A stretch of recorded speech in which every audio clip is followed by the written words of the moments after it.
Hello there.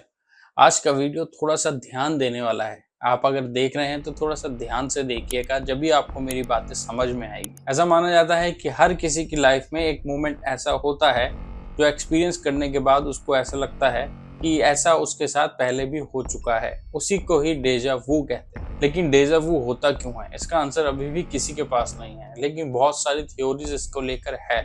जैसे medical में कहते हैं कि हमारा ब्रेन काफ़ी चीज़ों को नोटिस करता है। जहाँ हम जाते हैं वहाँ पर काफ़ी सारी चीज़ें होती हैं, उन चीज़ों को नोटिस करके स्टोर कर कर रखता है। कभी कभार ऐसी सिचुएशन आ जाती है कि वो पिछली कई सिचुएशन से मेल खाती है, इसीलिए आपको ऐसा एक्सपीरियंस होता है। Eerie feeling when you walk into a room or enter a new situation and you say to yourself, I've been here before. I mean, everything here is familiar. It turns out that we can actually induce forms of deja vu in subjects in experiments.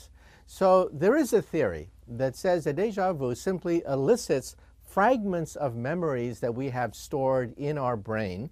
Memories that could be elicited by moving into an environment that resembles something that we've already experienced.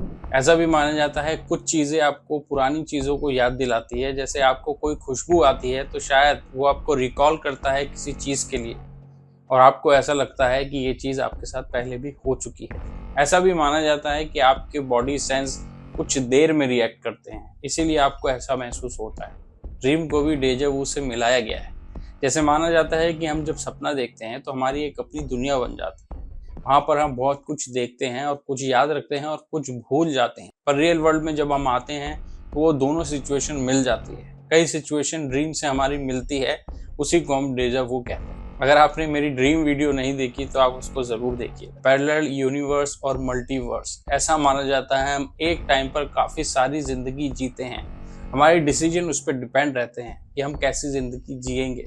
जैसे आप मान लीजिए आप सोचते हैं कि मैं एक पायलट बनना चाहता हूँ, तो आपके मन में जो ख्याल आया है वो शायद पहले से हो चुका है आपकी लाइफ में किसी और यूनिवर्स में। वैसे ही हम मल्टीवर्स में काफ़ी सारी लाइफ जी रहे हैं, तो एक पॉइंट ज़रूर ऐसा आता है जहाँ पर सब कुछ कॉमन होता है। वहाँ पर एक पॉइंट में आप महसूस करने लगते हैं डेजा वू को कि शायद आपके साथ ऐसा पहले भी हो चुका है। So you've been through that moment before. You're saying, well, how have I been through that moment before? If that moment I'm witnessing now, because you're multi-dimensional, is actually experienced before. Science says everything is energy and energy is everything.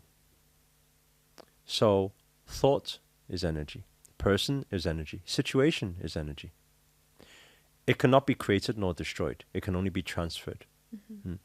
So everything that you feel that you have a connection with, a place, a person you have connection with, has already happened. It's already in existence. It's already in the now happening. And you've experienced it before. ऐसा जब भी होता है जब हमारा brain काफ़ी शांत रहता है। हमारे शांत रहने से हमारे सारे सेंस बहुत अच्छे से काम करते हैं। नीड्स द इटर्नल रिकरेंस, मतलब टाइम लूप। टाइम लूप मतलब हम एक लाइफ को बार बार जीते हैं। मतलब टाइम जो है एक लूप में चलता है हमेशा के लिए। हम एक लाइफ को टाइम के हिसाब से बार बार जीते हैं। तो हमें ऐसा लगता है ये चीज़ हमारे साथ पहले भी हो चुकी है। आफ्टर लाइफ और रीबर्थ, ऐसा माना जाता है कि मरने के बाद हमारा जन्म दोबारा से होता है, और हम डेजा वू जो महसूस करते हैं वो हमारी पास्ट लाइफ से जुड़ा रहता है। ऐसा माना जाता है कि डेजा वू 6 से 9 साल की उम्र में ज़्यादा महसूस किया जाता है। वहीं रीबर्थ जो है महसूस करना 2 से 5 साल की उम्र में शुरू हो जाता है। रीबर्थ के केसेस पूरी दुनिया में हैं। लोग क्लेम करते हैं अपने पास्ट लाइफ को लेकर। जैसे दिल्ली की शांति देवी, इनका जन्म 1926 में हुआ। छोटी सी उम्र में ही इन्होंने क्लेम करना शुरू कर दिया कि इनका रीबर्थ हुआ है। शांति देवी के पेरेंट्स उसकी बात को नहीं मानते थे। उसने 6 साल की उम्र में ही मथुरा जाने की कोशिश की। शांति देवी ने अपनी पास्ट लाइफ के बारे में बताया, अपने पति का नाम और उसकी डेथ कैसे हुई। ढूंढते ढूंढते पता चला कि केदारनाथ मथुरा में ही रहता है, वो एक मर्चेंट है। उन्होंने शांति देवी से बात की और कुछ बातों के बाद उनको महसूस हुआ कि ये वही हैं, उनकी वाइफ। ये बात इतनी फैल गई थी कि गांधी जी ने भी इस बात को सपोर्ट किया था।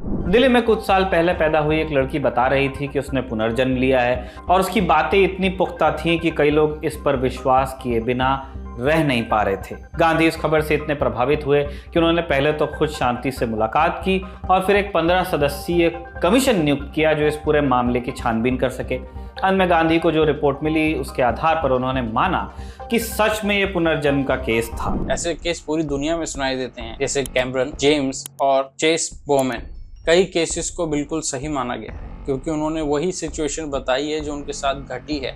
जैसे उनकी बॉडी पे जो मार्क्स है वो उनके पास्ट लाइफ की डेथ से जुड़े रहते हैं, और कई ऐसी बातें भी होती हैं जो दो पर्सन के बीच में जुड़ी रहती है, जिससे प्रूफ होता है कि रीबर्थ होता है। क्या आपने भी कभी डेजा वू महसूस किया है? अगर किया हो तो कमेंट सेक्शन में जरूर लिख के बताइए।